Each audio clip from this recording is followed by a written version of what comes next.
Welcome to Spirits and Screams.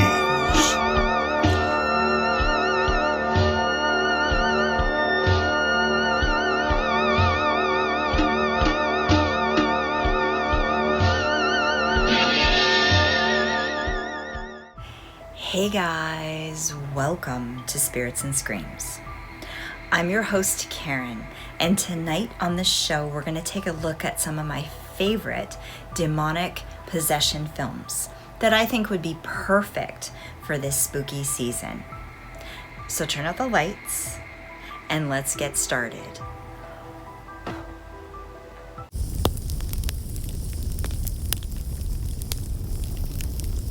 First up, we have a viewer request, and I'm going to give a big shout out to @JimmyCrackHorn1596.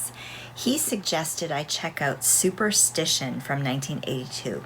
Superstition from 1982. A witch put to death in 1892 swears vengeance on her persecutors and returns to the present day to punish their descendants. Directed by James W. Robertson, starring James Houghton, Albert Salmi, and Lynn Carlin. This film is 80s campy horror fun. That's the only way I can think to describe it. It's got amazing practical effects, it really does. Super crazy jump scares, and the most wicked kills I think I've ever seen. So we have this big old house, and it's allegedly haunted, so it's attracting a lot of the locals to go and explore it and hang out. Mostly horny teenagers. And it's a property that's owned by the local church. And they're waiting to kind of fix it up to let a new clergy member live there with his family, that kind of thing. And they haven't gotten around to it. There's been some delays. So the city gets involved and kind of forces them to get it cleaned up, get it ready to go because it's dangerous to have it there. Long story short, the house and the property has a very ancient past. There's a witch that was actually condemned to a pond on the property. So that's why all these crazy things are happening. This one is a really cool story for an 80s campy kind of film, especially adding the element of the demonic stuff into it as well. So it's very atmospheric. It's very 80s. You can very much tell that it is. You've got scantily clad women running around. They're kind of oblivious to stuff, and the men are very strong, and they're the ones that take care of everything, and all that. I'm never a super huge fan of that kind of stuff, but here it really works. And you just add that other stuff to it, like the witch, and I'm super surprised. I kind of skipped this one, and I hadn't seen it until recently. So I'm really glad it was recommended to me because I loved it. There are a lot of kills in this one, and they're really gruesome. And if you love that kind of thing, you got to check this one out. The practical effects with that are so amazing too. So good that you want to rewatch it again just to see all of that. I'll definitely have to do a deep dive of this one sometime where I can get into all of that, how they made it happen, where it was filmed, all that kind of stuff. So stay tuned for that. This was a great flick, and I definitely think you should check it out.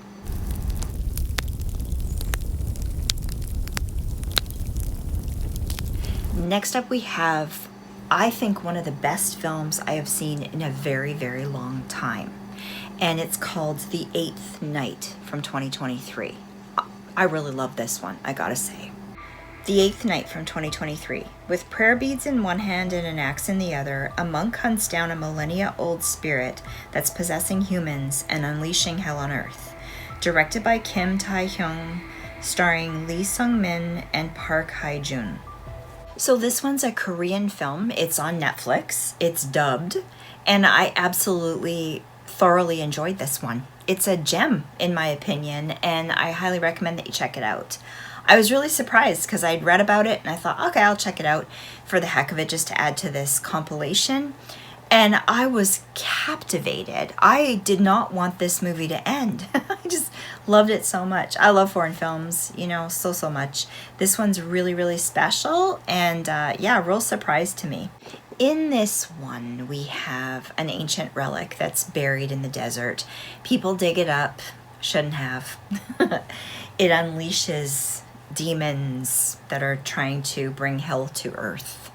and an exorcist has to go out and try to hunt down this relic, the demons, and put a stop to it all. So it's kind of like almost a detective story, if you will. And you're kind of left guessing at every corner what's going to happen next. I thoroughly enjoyed this. It's so my kind of film. It's really well acted and really well done. And it has drama, like over-the-top drama and creepiness going on, which is kind of really common to Asian horror, I think anyway, the stuff that I've seen. I love that so much. I love those movies. They're my favorites. You really get to know the characters, and there's a lot of stuff going on throughout, which really kept me guessing the whole way through, but it kind of all comes together in the end. But it's one of those kind of movies, like I've said before, where there's a lot going on, so you can watch it over and over and over and probably enjoy it slightly differently every single time. I definitely want to get this one for my collection. The story revolves around this monster, this demon, that crosses the bridge between hell and the human realm to cause human suffering. Oh my God, this movie is absolutely perfect for me, right? So this demon had a red and a black eye, each representing something. And I'm not going to get into spoilers here. You got to watch the movie to find out what. And Buddha comes into the picture and rips the eyes out of the demon and houses them in different places so they're not together again. And that's the idea. But when humans dig this relic up, they've unleashed this thing, and there's that potential for the two eyes to come together again, and it kind of travels through people, through possession of people. And oh my God, it's such a good story. It's so creepy and so fun, and detectives and the exorcist are put out there to try to figure out where these two eyes are and stop it from happening again, put it back to where it belonged. And it's just so tense and so fun, and like I said, I didn't want it to end. It was really an enjoyable watch. And also I should add that the reason the two eyes are not supposed to come back together again is that this demon would be able to, and all of the demons would be able to, unleash hell on earth and take over the world. I love this concept so much because it goes along with a lot of my thinkings of spirituality and religion and all that kind of stuff.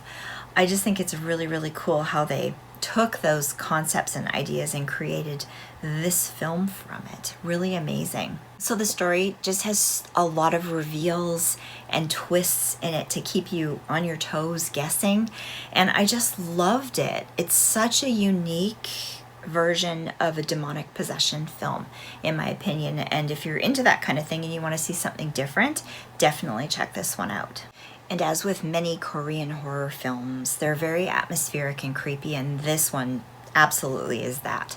The sound score is just amazing as well, super haunting. The effects are CGI and practical, and they do it well. They always do, you know, and it makes it so creepy and so amazing to watch. There's a nod to The Exorcist at the beginning, the desert scene. If you watch it, you'll kind of get it.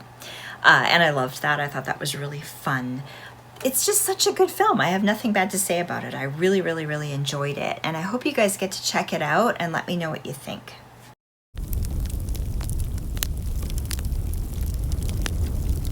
Next up, we have another viewer request. Actually, a couple of viewers requested this over the last year, and I'm finally getting around to talking about it. And that film is Mirrors from 2008. And I actually did a live stream of this one a while ago. It's on my channel if you want to check that out too. Mirrors from 2008. In a bid to pull his shattered life together, troubled ex-cop Ben Carson takes a job as a security guard at the burned-out ruins of a once prosperous department store. He begins to see strange images in the mirrors and soon realizes that there is a malevolent force at play. Directed by Alexandra Aja, starring Kiefer Sutherland and Paula Patton. On first watch of Mirrors, I loved it. I thought it was really great. The possession scene freaked me out. On a second watch, it lost a little bit for me. I guess because I've been watching so many different kinds of films the last couple years, it just has a really Hollywood feel to it, a little bit more than I want. And once you kind of see all the reveals and everything, it's kind of like you don't need to watch it again, in my opinion. But overall, it's a good film. You know, I definitely recommend that you check it out for sure. So, Kiefer Sutherland plays a burnt out cop who went through something traumatic, and he kind of takes a backseat to the whole thing. And he needs work, so he becomes a security guard, a night security guard. And he is separated from his wife and staying with his sister for the time being. His first job back ends up being this night security job at a huge shut down department store. You know, the kind with all the old fixtures, grand ceilings and everything, and the mannequins and whatnot. And it had a huge fire years back, and so someone needs to kind of make sure no one goes in there and gets hurt. All of the mirrors, ironically, within the place, and there's lots of them, all stayed intact. So there's something creepy to do with the mirrors. That's hence the name of the film. And he's sort of, you know, forced to do the rounds every night and make sure that no one gets in and nothing weird happens, but strange things begin to happen. It ends up being kind of a detective story. I really love the story behind this one. I thought it was a really cool concept. I love the idea of the old department stores. I'm really sad that they're all kind of shutting down now, because I kind of grew up with that sort of thing. And it's really kind of cool. You get to go along and kind of uncover the case. He gets into looking up stuff about the past from the building, and there's some strange things that happened. There ends up being a demonic possession.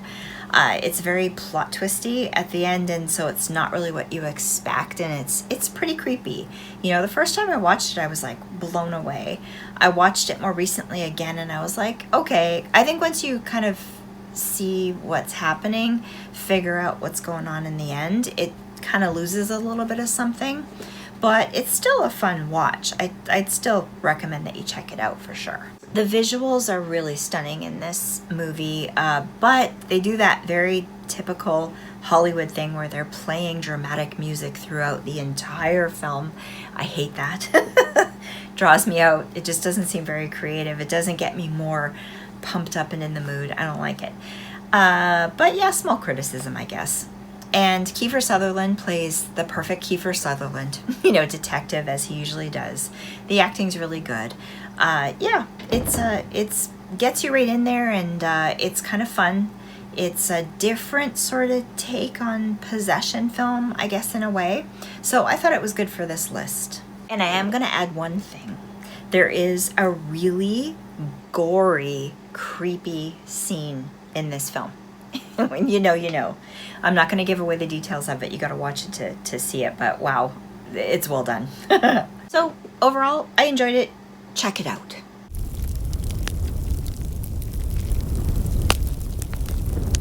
Next up, we have Evil Dead Rise from 2023.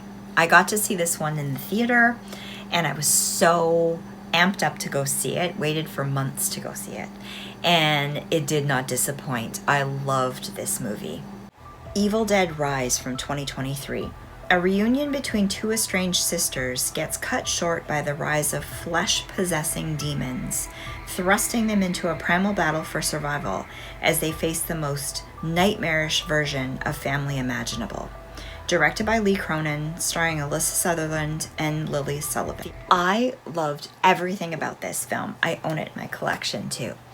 I got to see it in theater, like I said, with surround sound, and that was so freaky. It's not the same as the OG. I got to see that one at the drive-in theater back in the day, and I gotta say, it scared the shit out of me. That one's so different, you know, than this, but this one I still really enjoyed. I love that it was set in an old apartment building with the peepholes and the elevator and the whole thing. I live in an apartment, and all of those factors resonated with me really well, freaked me out.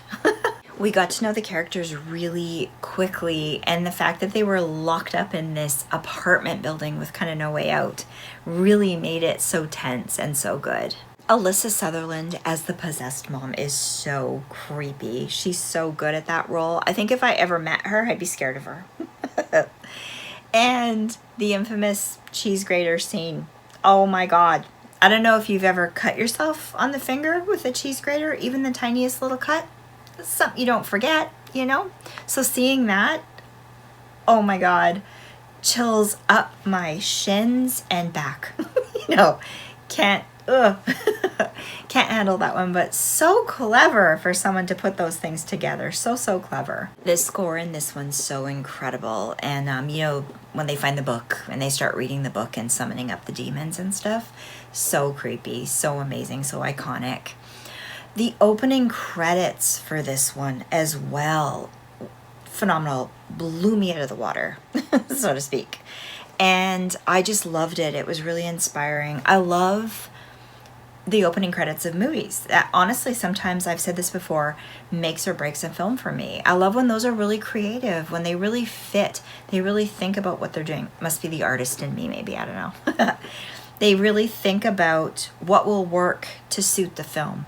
Sometimes they don't do that. They just slap on the opening credits and don't really connect it or care, but this one was really thought out and I really enjoyed that. I also did a deep dive of this one right when I watched it out of the theater kind of thing, and you can check that out on my channel as well. I go much more into detail about all the stuff. And the effects, when it gets bloody and gross, it gets bloody and gross. And I love the kind of story where there's this fight for survival, but it's screwed. It's not gonna get fixed. There's nothing you can do. Love those kinds of films. The Deadites are also so creepy in this one. I loved it and I recommend it. You should watch it for spooky season.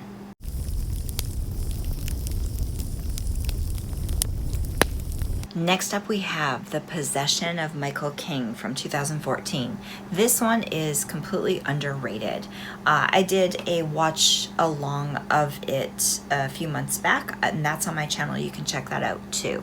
The Possession of Michael King from 2014. An evil force takes control of a grieving filmmaker who has vowed to disprove the existence of the paranormal. Directed by David Young, starring Shane Johnson and Dale Dickey. So this one was a random find for me. I think I saw it on Tubi the first time I watched it. I've watched it a whole bunch of times. It's super underrated. It's a really solid film. It's a found footage style documentary, mockumentary type of thing.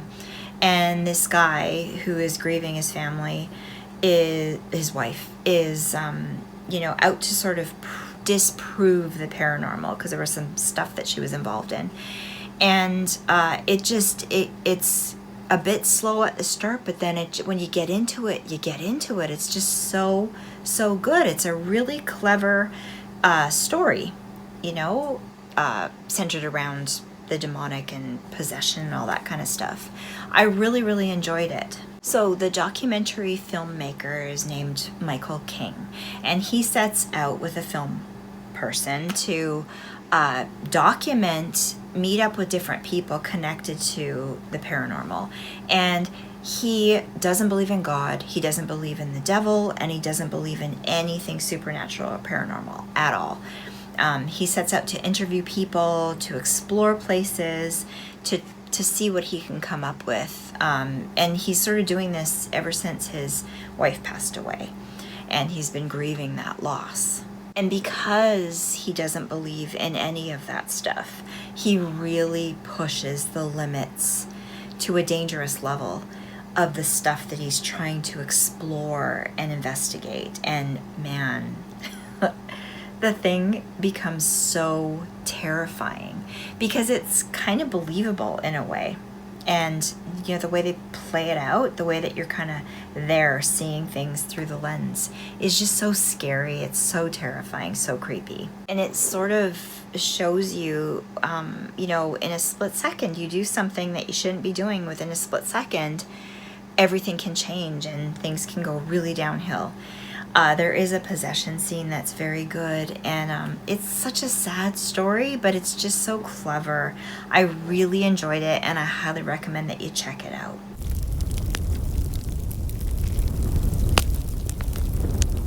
Next up we have The Cleansing Hour from 2019.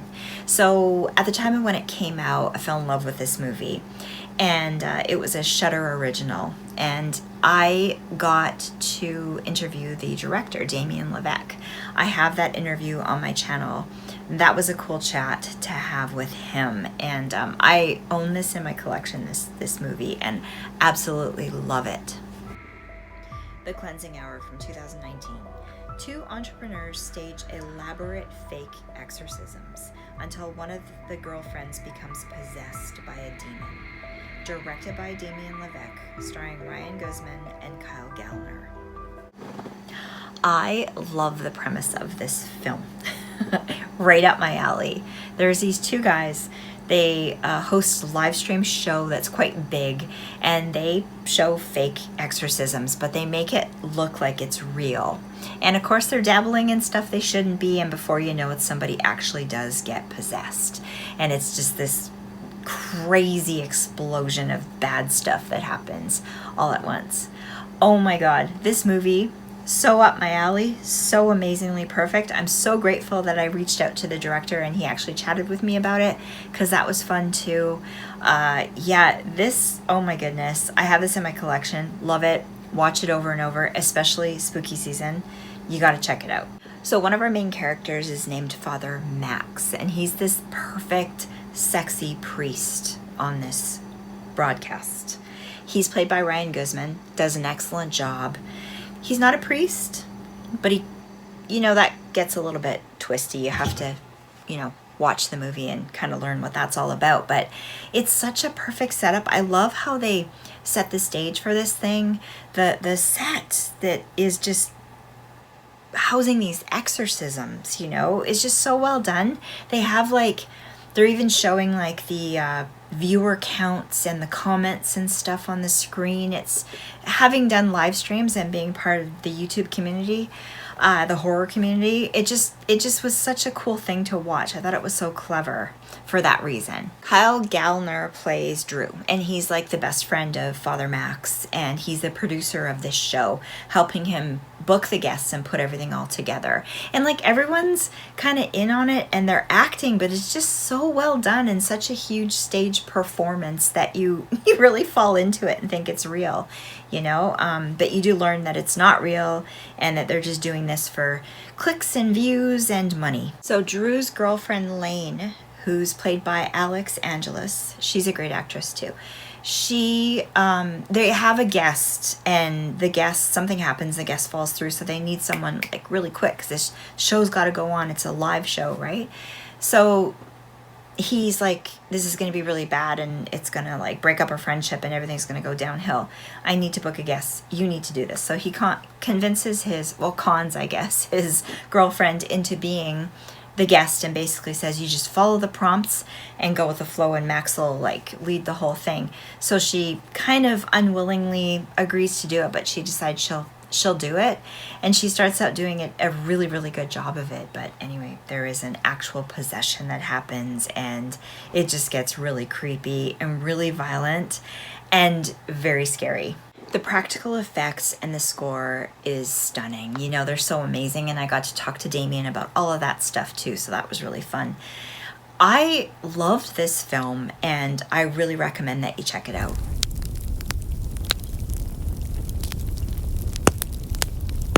Next up, we have Late Night with the Devil from 2023. This I reviewed right out of the theater, and you can check that review out on my channel. I go into deep dive about it, and it took a bit of time for us in Canada to get this movie on physical media, but as soon as it came, I snapped it up right away. Late Night with the Devil from 2023. In 1977, Jack Delroy, the host of a failing late night show, decides to film a Halloween special. However, the broadcast takes a dark turn, unleashing evil into the nation's living rooms. Directed by Colin and Cameron Cairns, starring David Dastmalchian and Ingrid Torelli. I adore this film. I really do. Super happy to have it in my collection. The story goes, there's this young girl, and she's brought on to the show, right? He needs to pick up the ratings for his show. So she's brought on there, and they sort of encourage the demon to come out. And what's cool about this is it's a very unique story. The girl has sort of a transient possession as opposed to a full-on possession. So the demon kind of can come and go as it pleases. And they're even taking it a step further where they're actually controlling it coming out and going away. that's something different, right? You don't see that very often in films. It is a thing, apparently. And I thought that was really, really fun.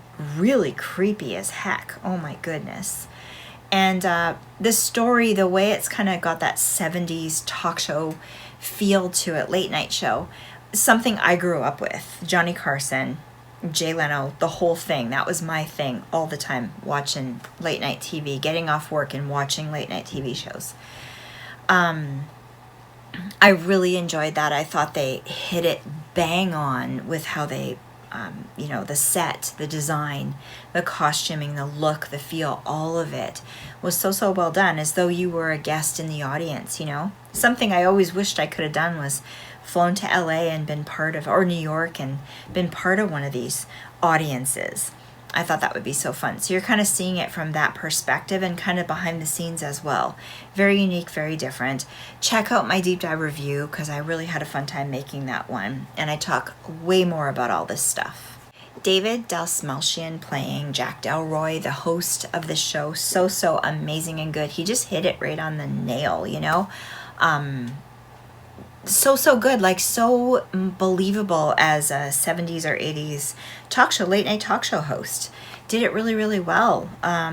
Really made it enjoyable to watch.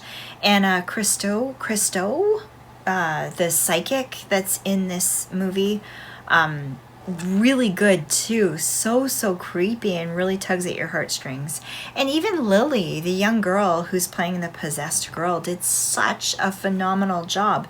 She's not in there a lot, but that little bit that she's in there was so well done. For someone so young too, to portray that kind of thing. Really creepy. This one's really unique, really different, and really well done. And you gotta check it out.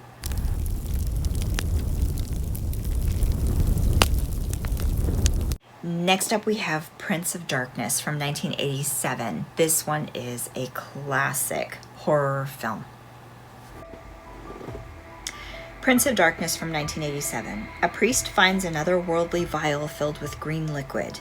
He brings in top scholars and scientists to study it, and they learn it's the essence of Satan. One by one, the group becomes injected, becoming zombie killers. Directed by John Carpenter, starring Donald Pleasance and Victor Wong. Okay, I did a deep dive of this one, and you got to check that out as well. This is one of my favorite all-time Carpenter films. It really is. I loved it so much when I saw it the first time on DVD, got it, watched it many times since. It's just, everything about it I love. It's so intelligent. It's so atmospheric. It's so creepy, scary as hell. I just love it, and super recommend that you watch this one. Watch it a couple of times too, because there's so much going on there. Read up on all of the backstories and all the stuff to go with it, because it's just a really incredible film. I love the story so much. It really makes you think about life, death, and the afterlife versus science. It really does. It's a really unique take on the whole thing. And the fact that it adds in that element of demonic possession and Satan and all of that is so incredible. And the visuals and stuff, the things that Carpenter kind of put together, are absolutely unique and different and really hold up. And Alice Cooper is in this one. He plays a zombie possessed person. Come on. That's amazing right there by itself. The practical effects are insane. That green liquid, glowing liquid that's like dripping upwards towards the ceiling it was such a simple little trick that they used to do that. Watch my deep dive, I talk all about that.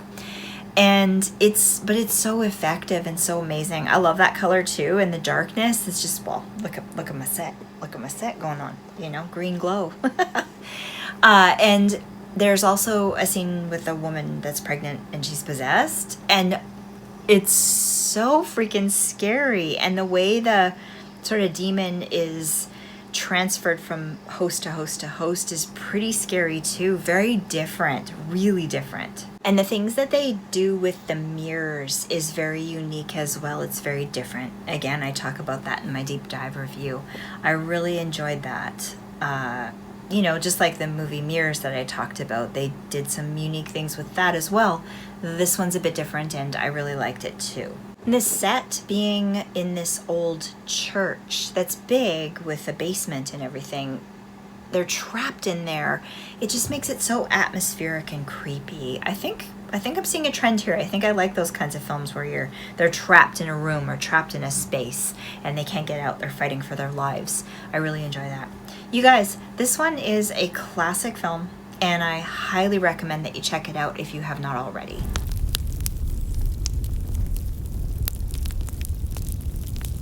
Next up, we have Amityville 2: The Possession from 1984. I did a deep dive of this one too. Go check it out on my channel. I've reviewed a lot of movies actually. So many more to go though. So much more to see, you guys. You got to stick around for that.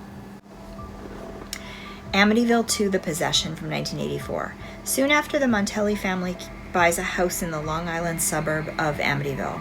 Unsettling events begin to occur. Teenager Sonny becomes possessed, and Father Adamski is called in to perform an exorcism.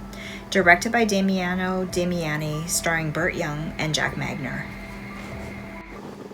The Amityville Horror is one of my favorite movies of all time. It truly is. It still is. And this one's right up there too. Love these two films in the franchise. There's a lot of other ones that are in there that maybe are not so good, but these two I love very, very much. I highly recommend that you check this one out if you haven't. And once you've seen it, go check out my deep dive review because I get into a lot of details. This one's very creepy and scary, and there's a lot of heavy topics in there as well that just put it over the top. This one has a star-studded cast. We've got the late, great Burt Young. Amazing. We've got Jack Magner, who plays an amazing part in this film as the young son who's possessed. Amazing. We have Diane Franklin, come on, legend. Amazing in this one. We've got Ratanya Alda and James Olsen. I mean, movies are so much better when you have a really good cast that have a great chemistry together. And then it's just kind of like extra icing on the cake, I think, when they put it all together. This one does not disappoint as far as that's concerned.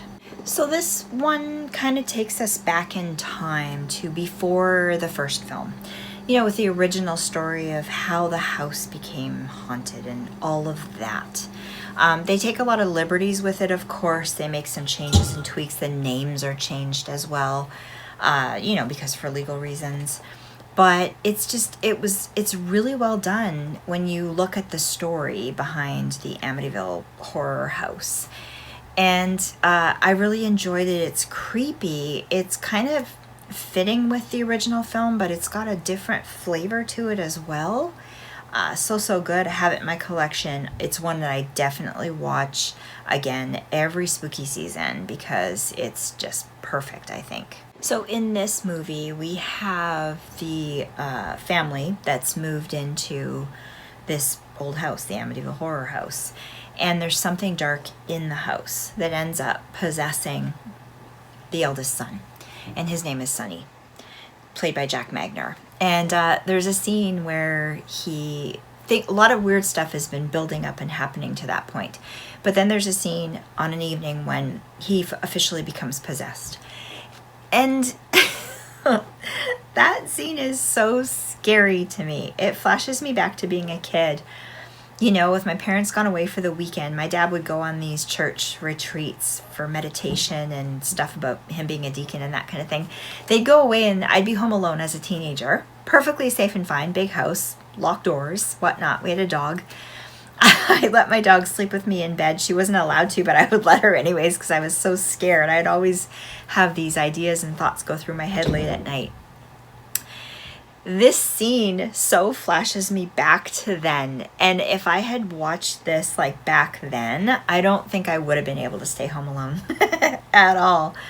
It's so creepy. It's so well done. It just seems like a realistic kind of version of if somebody actually did get possessed.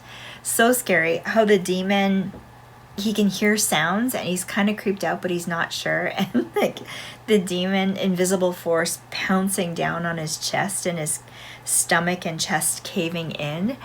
So scary to me. And then when the parents come home and are wondering what's going on and he's acting all weird, oh my god, I absolutely love that scene. It's one of my favorite demonic possession scenes I've ever seen.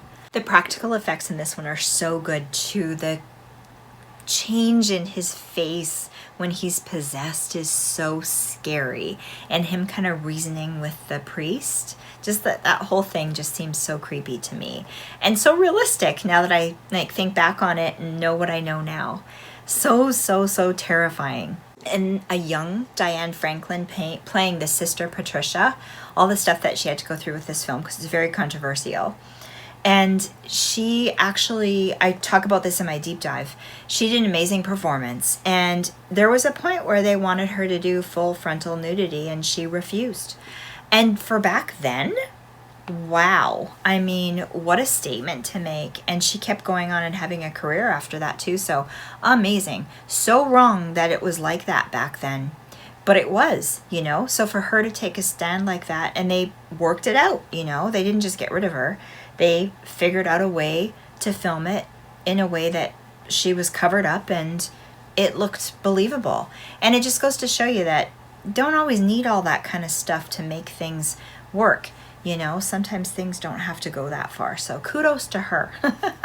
Anyhow, this movie is an absolute must-see, so check it out.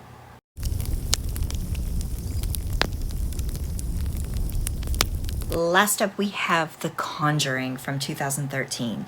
And just so you know, I didn't do these in any particular order. I just chose 10 films that I thought fit the category and talked about them with you.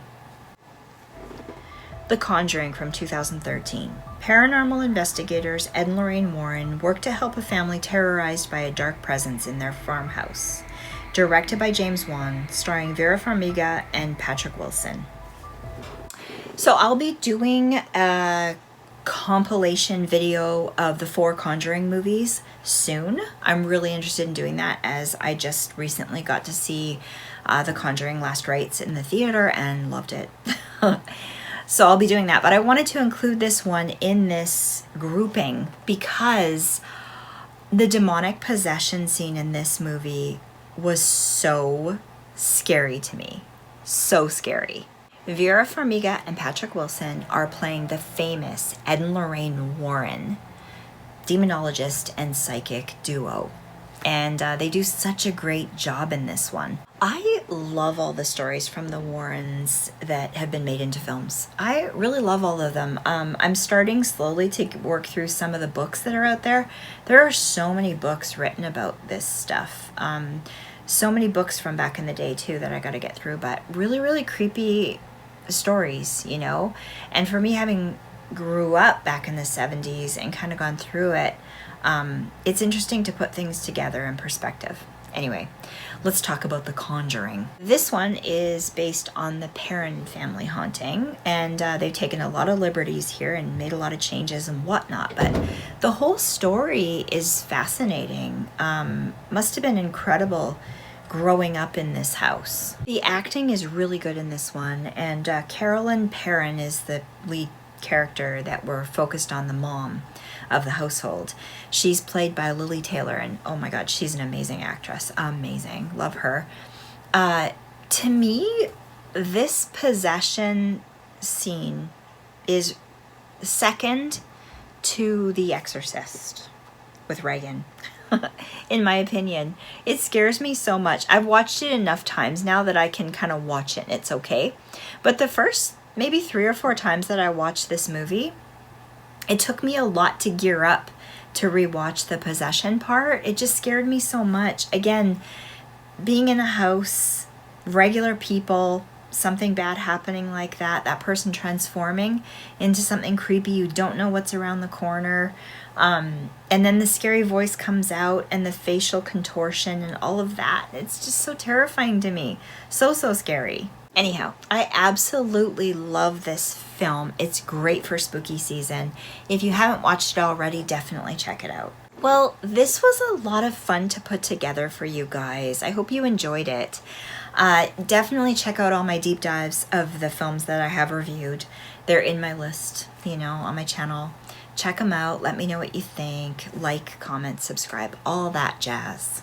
So this is my kickoff to spooky season, you guys. My Halloween decor is up and I'm ready for it. I've done a couple of pumpkin spice lattes. I'm ready for it. I'm ready for the cool weather since it's been such a hot summer. Watch all of these movies. I don't think you can go wrong with any of them. And let me know what you think. And don't forget to let me know what your favorite demonic possession movies are, because I'd love to hear. I'm always wanting to add to my list.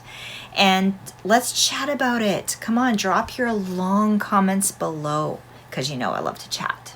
Thanks for hanging out on the Spirits and Screams YouTube channel. My name is Karen, and you can support my channel by liking, dropping comments below, and subscribing to the channel. I absolutely love hanging out with you guys, and I love chatting about horror movies, so I'm always here to chat. I'll see you on the next one, and remember, when you're watching horror movies, don't forget to scream responsibly. Have a really good night, you guys.